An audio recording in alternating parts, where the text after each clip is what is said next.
तो दोस्तों आप सब लोगों को पता ही होगा कि भारत की तरफ से 12 P-8I मैरीटाइम सर्वेलेंस एयरक्राफ्टों को खरीदने के बाद अमेरिका के द्वारा फिर से भारत को एडिशनल 6 P-8I एयरक्राफ्टों को खरीदने को लेके ऑफर किया जा रहा है। हाल ही में ही बोइंग कंपनी के एक वरिष्ठ अधिकारी के द्वारा अपने बयान में बताया गया है कि बोइंग कंपनी भारत के अधिकारियों के साथ एडिशनल एयरक्राफ्टों के सेल को लेकर बातचीत कर रहा है। वैसे अगर देखा जाए तो जब भारत की तरफ से पहले ये P-8I एयरक्राफ्टों को खरीदा गया था तभी एडिशनल एयरक्राफ्टों के संभावनाओं को जता दिया गया था। पर दोस्तों ये 12 एयरक्राफ्टों के बाद करीबन और 10 एडिशनल एयरक्राफ्ट खरीदने का इरादा बनाया गया था, लेकिन बाद में उसे कम करते हुए 6 एयरक्राफ्ट तक सीमित कर दिया गया। हालांकि इसके अलावा दोस्तों देखा जाए तो पैरेलली और एक खबर भी चल रहा है जो कि भारत के खुद के स्वदेशी इस तरीके के एयरक्राफ्टों के डेवलपमेंट को लेके। हालांकि ऐसे डेवलपमेंट के लिए हमें थोड़ा और इंतजार करना पड़ेगा। पर वहीं पे दोस्तों सवाल एक ये भी है कि इंडिया के जो मैरीटाइम सर्वेलेंस कैपेबिलिटी है क्या उसे बढ़ाने के लिए P-8I ही एकमात्र सहारा है? क्या कोई और ऐसा एयरक्राफ्ट नहीं है जो कि भारत के इन जरूरतों को पूरा कर सके? और दोस्तों इस सवाल का जवाब आ रहा है जापान से, क्योंकि दोस्तों जापान के पास भी एक ऐसा एयरक्राफ्ट है जिसे कि आप P-8I एयरक्राफ्टों के समान दर्जे के एयरक्राफ्ट या फिर उससे बेहतर एयरक्राफ्ट कह सकते हैं। और ये P-8I एयरक्राफ्टों से पहले बनाया गया है और कई सारे देशों के द्वारा इसे इस्तेमाल करने को लेकर इरादा भी बनाया जा रहा है। बेसिकली दोस्तों ये कावासाकी कंपनी की तरफ से निर्माण किया हुआ कावासाकी P-1 एयरक्राफ्ट है जो कि एक मैरीटाइम सर्वेलेंस एयरक्राफ्ट है और इसे फिलहाल Japanese maritime self defence forces की तरफ से इस्तेमाल किया जा रहा है। अब दोस्तों यहाँ पे सवाल ये है कि इंडिया क्या मैरीटाइम सर्वेलेंस एयरक्राफ्टों के रूप में कावासाकी P-1 जैसे एयरक्राफ्टों को भी कंसीडर कर सकता है? फिलहाल दोस्तों देखा जाए तो कुछ साल पहले तक भी ऐसे एयरक्राफ्टों का संभावनाएं था, लेकिन अब इन एयरक्राफ्टों के संभावनाएं एक तरफ जहाँ पे ना के बराबर है तो वहीं पे दूसरी तरफ जापान के द्वारा जिस तरीके से अपने हथियारों को भारत को बेचने को लेके प्रयास चलाया जा रहा है उसमें फिर से एक बार ऐसे संभावनाएं उभर के आ रहा है। अब दोस्तों कुछ दिन पहले ही मैं आप लोगों को एक वीडियो के माध्यम से बता चुका हूं कि किस तरीके से जापान भारत को गवर्नमेंट टू गवर्नमेंट डील के अंतर्गत अपने कुछ खास हथियारों को बेचना चाहता है, जिनमें की एयरक्राफ्ट से शुरू करके मिसाइल और टैंक तक शामिल है। और दोस्तों एक तरफ जहां पे भारत को अपने मैरीटाइम सर्वेलेंस कैपेबिलिटी को मजबूत करने के लिए एयरक्राफ्टों का जरूरत है, तो वहीं पे इसे अब जापान के कावासाकी P-1 एयरक्राफ्टों के साथ भी जोड़ के देखा जा रहा है। अब दोस्तों कावासाकी P-1 एयरक्राफ्टों को लेकर आपको बता दूं कि जापान की तरफ से इन एयरक्राफ्टों को P-X या XP-1 एयरक्राफ्ट के रूप में डेवलप किया गया था और उसके डेवलपमेंट में कावासाकी एरोस्पेस कंपनी की तरफ से भूमिका निभाया गया। बेसिकली दोस्तों ये जो कावासाकी P-1 एयरक्राफ्ट है ये जापान के फोर्सेस से P-3C ओरियन एयरक्राफ्टों को रिप्लेस करने के लिए तैयार किया गया था और इन एयरक्राफ्टों को किसी भी सिविलियन एयरक्राफ्टों के बेस पे जैसे कि P-8 एयरक्राफ्टों को बनाया गया है उसी तरीके से नहीं बनाया गया, बल्कि संपूर्ण एक नए एयरक्राफ्टों के डेवलपमेंट के बाद इसे मैरीटाइम पेट्रोल एयरक्राफ्टों में कन्वर्ट किया गया। जापान के तरफ से P-X एयरक्राफ्टों के जो कॉन्सेप्ट था इसे बेसिकली ओरियन एयरक्राफ्ट और हरकुलिस एयरक्राफ्टों को रिप्लेस करने के लिए बनाया गया था, ताकि एक तरफ मैरीटाइम पेट्रोल के काम को भी अंजाम दिया जा सके और उसके साथ साथ जरूरत पड़ने पे ट्रांसपोर्ट एयरक्राफ्ट के रूप में भी इसे इस्तेमाल किया जा सके। पर दोस्तों इसके ट्रांसपोर्ट एयरक्राफ्टों के वेरिएंट को कभी नहीं बनाया गया। हालांकि कावासाकी YP-X नाम से एक एयरलाइनर को डेवलप करने को लेके प्रपोज रखा गया है, लेकिन दोस्तों अब तक इसके ऊपर भी काम नहीं हुआ है। और आपको बता दूं कि ये जो YP-X एयरक्राफ्ट है इसे 100 से 150 पैसेंजर्स के लिए डेवलप किया जाना है। अब दोस्तों कावासाकी P-1 एयरक्राफ्टों को एक मैरीटाइम सर्वेलेंस एयरक्राफ्ट कहा जाता है, जिससे कि आप लोगों को ये लग सकता है कि इन एयरक्राफ्टों के पास सबमरीन हंटिंग कैपेबिलिटी या दुश्मन के जहाजों के ऊपर हमला करने का क्षमता शायद ना हो। पर आप लोगों के जानकारी के लिए बता दूं कि इन एयरक्राफ्टों के पास भी हथियारों को कैरी करने का क्षमता है, जिनमें मिसाइल से शुरू करके mine, depth charger, even torpedo तक शामिल है। इवन दोस्तों अगर देखा जाए इन एयरक्राफ्टों के कैपेसिटी भी P-8I एयरक्राफ्टों के जितना ही है। दोस्तों जापान की तरफ से कावासाकी P-1 एयरक्राफ्टों को साल 2007 से तैयार करना शुरू किया गया और साल 2013 मतलब आज से 10 साल पहले इन एयरक्राफ्टों को जापान अपने बेड़े में ऑपरेशनली शामिल किया। हालांकि साल 2007 के 28 सितंबर के दिन ही इन एयरक्राफ्टों ने अपना पहला उड़ान भर के एक तरीके से अपने सक्सेस का इशारा दे दिया था, जबकि वहीं पे अगर देखा जाए तो अब तक जापान के द्वारा ऐसे 60 एयरक्राफ्टों का निर्माण किया जा चुका है। फिलहाल तो दोस्तों इन एयरक्राफ्टों को जापान की तरफ से ही इस्तेमाल किया जा रहा है, लेकिन कई सारे अन्य देश भी जापान के इन एयरक्राफ्टों को खरीदने को लेकर इंटरेस्टेड है, जिनमें फ्रांस, थाईलैंड, वियतनाम जैसे देश जापान के साथ इन एयरक्राफ्टों को खरीदने को लेकर बातचीत तो कर रहा है, तो वहीं पे जर्मनी, यूनाइटेड किंगडम और न्यूजीलैंड जैसे देशों की तरफ से भी एक समय तक बातचीत किया जा रहा था, लेकिन फिलहाल इन बातचीतों का कोई नतीजा नहीं निकला है और आने वाले समय में शायद नतीजा निकले। अब दोस्तों इतने बड़े मात्रा में इन एयरक्राफ्टों को बनाया गया और इतने बड़े बड़े देशों की तरफ से इन एयरक्राफ्टों को खरीदने को लेकर अगर इंटरेस्ट दिखाया जा रहा है तो ऑब्वियसली इन एयरक्राफ्टों में कुछ खास बात तो होगा ही। दोस्तों कावासाकी P-1 एयरक्राफ्टों को अगर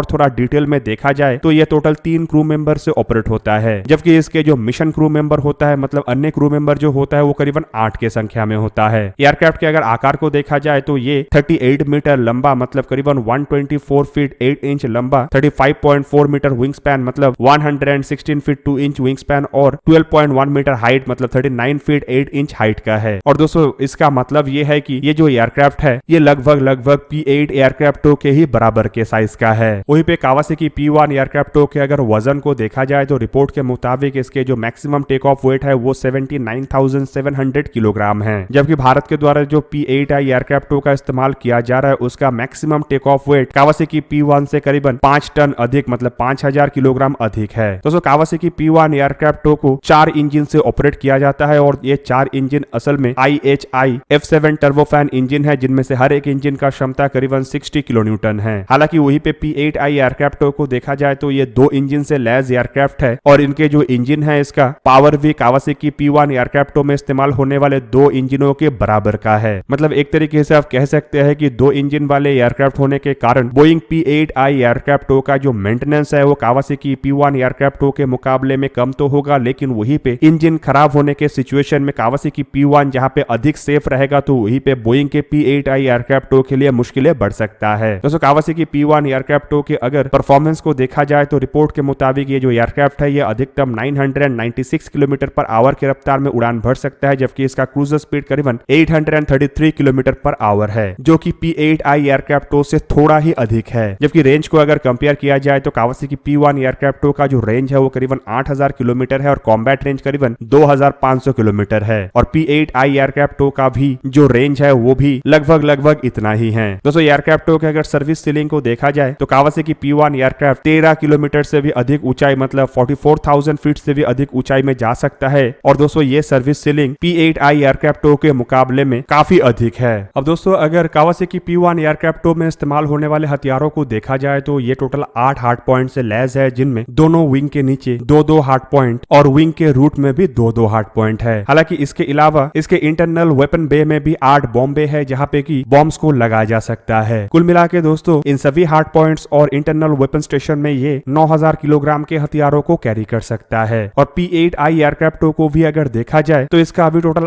11 हार्ड पॉइंट है, लेकिन दोस्तों एक्सटर्नली ये 6 हार्ड पॉइंट से लैस है और इंटरनली ये 5 हार्ड पॉइंट से लैस है। मतलब एक तरीके से आप कह सकते हैं कि कावासाकी P1 एयरक्राफ्टों में टोटल 8-8-16 हार्ड पॉइंट्स है, जबकि P8I में 11 हार्ड पॉइंट है। हालांकि दोनों एयरक्राफ्टों के वेपन कैरिंग क्षमता लगभग सेम है। दोस्तों हथियारों को अगर देखा जाए तो कावासाकी P1 एयरक्राफ्टों के द्वारा AGM-84 harpoon, ASM-1C, AGM-65 Maverick जैसे मिसाइलों को जहां पे कैरी किया जा सकता है तो वहीं पे माइन और डेप्थ चार्जर भी ये कैरी करता है। और इसके अलावा MK-46 टॉर्पेडो जो कि एक light weight anti submarine torpedo है, इसे भी ये एयरक्राफ्ट कैरी करता है। जापान की तरफ से भी निर्माण किया हुआ टाइप 97 और टाइप 12 जैसे टॉर्पेडो को भी ये एयरक्राफ्ट कैरी कर सकता है और दोस्तों ये दोनों टॉर्पेडो ही हल्के वजन के टॉर्पेडो है। हालांकि इसके अलावा इसमें सोना बोया और कई तरीके के अन्य लोड्स को भी लगाया जा सकता है। एयरक्राफ्ट में इस्तेमाल होने वाले एवियोनिक्स को अगर देखा जाए तो रडार के रूप में ये तोशिबा का active electronical scan array radar इस्तेमाल करता है और सोनार के रूप में ये NEC के multi static sound navigation system sound और एंटी सबमरीन सिस्टम्स के रूप में ये advance combat detection system, data link के रूप में ये कावासाकी के डेटा लिंक और अन्य इक्विपमेंट के रूप में मित्सुबिशी के electronic counter measure system, combat detection system जैसे इक्विपमेंटों को कैरी करता है। कुल मिला के दोस्तों अगर कावासाकी P1 एयरक्राफ्टों की क्षमता को देखा जाए तो ये किसी भी तरीके से P8I एयरक्राफ्टों की क्षमता से कम नहीं है। हालांकि कुछ मामले में तो ये P8I से भी आगे है। पर दोस्तों भारत की तरफ से ऑलरेडी 12 P8I एयरक्राफ्टों को खरीदा जा चुका है, जो कि एक तरीके से कावासाकी P1 एयरक्राफ्टों के तहत भारत के आगे बढ़ने के संभावनाओं को समाप्त कर देता है। हालांकि दोस्तों अगर P8 एयरक्राफ्टों को भारत नहीं खरीदता तो कावासाकी P1 जैसे एयरक्राफ्टों को खरीदने का संभावना भारत के लिए अधिक होता। पर दोस्तों यहाँ पे अगर देखा जाए तो ऑलरेडी एक टाइप की एयरक्राफ्ट होने के बाद भारत की तरफ से शायद वेरिएशन को और ना बढ़ाया जाए, इसलिए कावासाकी P1 जैसे एयरक्राफ्टों का इंडियन एयरफोर्स में शामिल होने का जो संभावना है वो फिलहाल ना के बराबर है। दोस्तों आप लोगों को क्या लगता है कि भारत को बोइंग के P8I जैसे एयरक्राफ्टों को खरीदने से पहले कावासाकी P1 जैसे एयरक्राफ्टों के तहत भी अपना सोच विचार रखना चाहिए था, या फिर P8I एयरक्राफ्टों को खरीदना ही भारत के लिए सबसे बेहतरीन डिसीजन था? कमेंट करके अपने राय अवश्य दीजिए। दोस्तों आज के इस वीडियो को यही पे ही करते समाप्त। किसी और एक दिन किसी और एक वीडियो में मिलेंगे, तब तक के लिए जय हिंद, वंदे मातरम।